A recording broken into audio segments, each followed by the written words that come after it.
নমস্কাৰ, মই ডক্টৰ ৰমণীকান্ত ঠেকুৰীয়া, সঞ্চালক মুক্ত আৰু দূৰ শিক্ষা। আপোনালোকে নিশ্চয় জানেই, অসম কৃষি বিশ্ববিদ্যালয় মুক্ত আৰু দূৰ শিক্ষা সঞ্চালকালয় এইটো আৰম্ভ হৈছিলে 2022 চনৰ 18 আগষ্ট তাৰিখে। আমাৰ মাননীয় কৃষিমন্ত্ৰী অতুল বৰা ছাৰে উদ্বোধন কৰিছিলে আৰু তেতিয়া খুব চালুকীয়া অৱস্থাত আছিলে। তেতিয়া আমাৰ একেবাৰে নিজৰ সঞ্চালকালয়ৰ কোনো ঘৰ নাছিল, নাইবা কোনো অফিচ হিচাপত আমি চালুকীয়া অৱস্থাৰে চলি আছিলোঁ। 2022 চনৰ 18 আগষ্টত লাঞ্চিং হ'ল।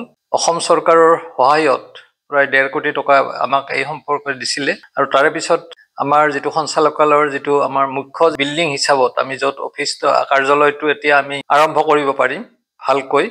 আমাৰ এই সঞ্চালকালয়টোৰ আজি আনুষ্ঠানিকভাৱে উদ্বোধন কৰে অসম কৃষি বিশ্ববিদ্যালয়ৰ উপাচাৰ্য, যিজনৰ বিশেষ প্ৰচেষ্টাত অনুষ্ঠানটোৱে ঠন ধৰি উঠিছে, ডক্টৰ বিদ্যুৎ চন্দন ডেকা।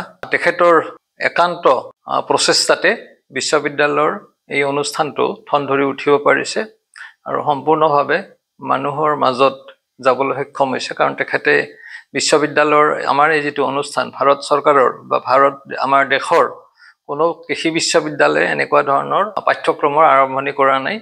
এককভাৱে আমি অসম কৃষি বিশ্ববিদ্যালয় আমি আৰম্ভ কৰিছোঁ আৰু সেইটো সম্ভৱ হৈছে বিশ্ববিদ্যালয়ৰ আমাৰ বিশেষ উপাচাৰ্য মহোদয় বিদ্যুৎ চন্দন ডেকা ছাৰৰ প্ৰচেষ্টাত। আমাৰ সঞ্চালকালয়ৰ লগত জড়িত, নাইবা আমাৰ যিটো মুক্ত আৰু দূৰ শিক্ষাৰ লগত জড়িত আমাৰ যিটো ব্যৱস্থাপনা কমিটি আছে, তাৰ লগত জড়িত আমাৰ বিশেষ ব্যক্তিসকলক আমি নিমন্ত্ৰণ কৰিছিলোঁ। তাৰপিছত আমাৰ ৰহাত থকা মীন মহাবিদ্যালয়ৰ তাৰ ডিন ডক্টৰ প্ৰদীপ কুমাৰ ভূঞা আৰু তাৰ লগতে আমাৰ মেনেজমেণ্ট কমিটি যিটো আমাৰ ব্যৱস্থাপনা সমিতিৰ অন্য এজন বিশেষ সদস্য অধ্যাপক সংগীপ্ৰাণ বৈশ্য আহিছিলে। ভেটেনাৰী কলেজৰ আমাৰ অধ্যাপক, আমাৰ যিটো মেনেজমেণ্ট কমিটিৰ চেয়াৰমেন ডক্টৰ প্ৰবোধ বৰা, আৰু তেখেতৰ লগতে আহিছিলে আমাৰ পশু চিকিৎসা বিজ্ঞানৰ বিষয়ক যিটো আমাৰ সম্প্ৰসাৰণ সহযোগী সঞ্চালকালয়ৰ সহযোগী সঞ্চালক ডক্টৰ হিৰণ্য কুমাৰ ভট্টাচাৰ্য উপস্থিত আছিল। লগতে আহিছিলে আমাৰ অন্য এজন আমাৰ সদস্য ব্যৱস্থাপনা কমিটিৰ ডক্টৰ জয়ন্ত শৰ্মা, তেখেত বিজ্ঞানী, আমাৰ কাহিগুচিৰ উদ্যান শস্য গৱেষণা কেন্দ্ৰৰ উত্তৰ পূব ভাৰতৰ সম্প্ৰসাৰণ শিক্ষা প্ৰতিষ্ঠান, তাৰ আমাৰ সঞ্চালক ডক্টৰ ৰাজুমণি বৰদলৈ।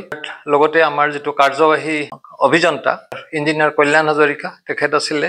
যিখিনি আমাৰ বিত্তীয় দিশ চোৱাৰ কাৰণে জয়ন্ত বৰা। এনেকৈ গোটেইবিলাক আমাৰ অন্তৰ্গত জড়িত অনুষ্ঠানৰ পৰা আমাৰ বিশেষ ব্যক্তিসকলক আমি নিমন্ত্ৰণ কৰিছিলোঁ, তেখেতসকল আহিছে। গতিকে আমাৰ এনেকুৱা ধৰণৰ এটা সঞ্চালকালয় হ'ল। নিশ্চয় আমি আমাৰ শিক্ষাৰ্থীক বা ৰাইজক আমি বিশেষভাৱে সহায় কৰিব পাৰিম এই ক্ষেত্ৰত, আৰু ইতিমধ্যে সেই সঁহাৰি পাইছোৱে। আমি খুব চালুকীয়া অৱস্থাত থাকিলেও ইতিমধ্যে আমাৰ 2023 চনৰ পৰা প্ৰায় আমি 37টা কোৰ্চ মানে কি ৰাইজৰ উদ্দেশ্যে আমি পাঠ্যক্ৰম হিচাপত দিছোঁ।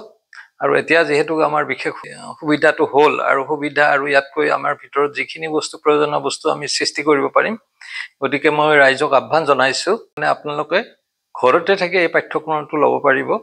গতিকে এই পাঠ্যক্ৰমটো লোৱাৰ কাৰণে আপোনালোকৰ এই কৰক, আমাৰ লগত যোগাযোগ কৰক।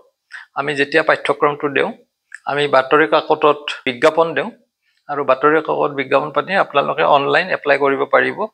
আৰু একেবাৰে সহজ ব্যৱস্থা। আৰু আমাৰ ইউনিভাৰ্চিটিৰ আমাৰ বিশেষকৈ আমাৰ এই সঞ্চালকালয়টোৰ আমাৰ এটা ৱেবছাইট আছে au.odl, সেইটোত মাৰি চালে গোটেই আমাৰ কথাবিলাক গম পাব।